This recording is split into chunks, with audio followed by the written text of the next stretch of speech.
নিৰ্বাচন আহি আছে, অতদিন আপোনালোকে পাহৰি আছিলে, এতিয়া নিৰ্বাচন আহি আছে, এতিয়া আপোনালোকৰ নাটক আৰম্ভ হৈছে। দেশীৰ নামত কোনোবা এজন স্বদেশী লোকক হাৰাশাস্তি কৰে যদি সেয়া কিন্তু মানি লোৱা নহ'ব। সংখ্যালঘু মুছলিম মানুহক টাৰ্গেট কৰি বিদেশীৰ নামত আপোনালোকে চিনাক্তকৰণ কৰি তেওঁলোকক কৰায়ত্ব কৰি ভাৰতবৰ্ষৰ সীমান্ত পাৰ কৰি বাংলাদেশ নহয় আমেৰিকাত পঠিয়াই দিলে আমাৰ কোনো আপত্তি নাই। থানাত আটক কৰি ৰাখা এই কথাটো কোনোপধ্যে মানি লোৱা নহ'ব। চাওক, আমাৰ প্ৰথম কথা হৈছে যে 1971 চনৰ 25 মাৰ্চ তাৰিখৰ পিছত অসমত প্ৰৱেশ কৰা যিকোনো অবৈধ বিদেশী অসমত থাকিব নোৱাৰিব।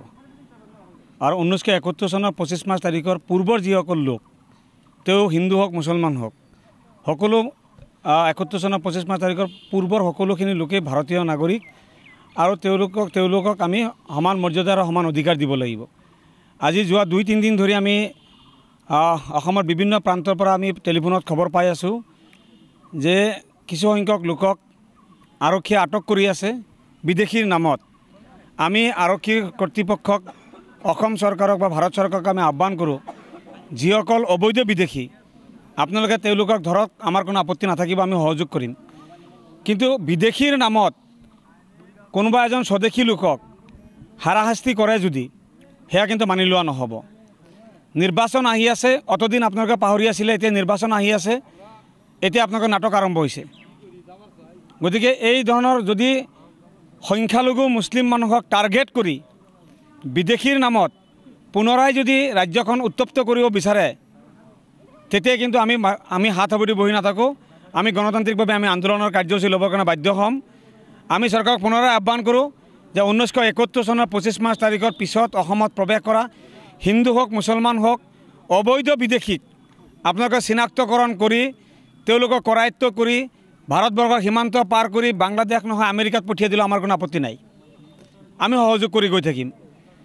কিন্তু বিদেশী চিনাক্তকৰণৰ নামত, বিদেশী খেদাৰ নামত স্বদেশী মানুহক থানাত আটক কৰি ৰাখা এই কথাটো কোনোপধ্যে মানি লোৱা নহ'ব। আজি আমি খবৰ পোৱা মতে গুৱাহাটী মহানগৰৰ পৰা, লখিমপুৰৰ পৰা, বিভিন্ন ঠাইৰ পৰা বিভিন্নজন লোকক আটক কৰা হৈছে। তেওঁলোকৰ নাম NRCত আছে। তেওঁলোকৰ নামত কোনো ফৰেনাৰ্ছ ট্ৰাইব্যুনেলতে কোনো ধৰণৰ গোচৰ পেণ্ডিঙো নাই বা তেওঁলোকক বিদেশী হিচাপে তেওঁলোকক কোনো ধৰণৰ ডিক্লেয়াৰো কৰা নাই। দলগাঁৱতো 7জনক ধৰা হৈছে বুলি আমি খবৰ পালোঁ। গতিকে চৰকাৰক আমি আহ্বান কৰোঁ, আপোনালোকে যিসকলক ধৰিছে আপোনালোকে এটা স্পষ্টীকৰণ দিয়ক যে কোনজন ব্যক্তিক কোনটো ফৰেনাৰ্ছ ট্ৰাইব্যুনেলে বিদেশী হিচাপে ডিক্লেয়াৰ কৰিছে, তেওঁক কিমান তাৰিখে বিদেশী হিচাপে ডিক্লেয়াৰ কৰিছে, এই কথাটো আপোনালোকে ডিক্লেয়াৰ কৰক।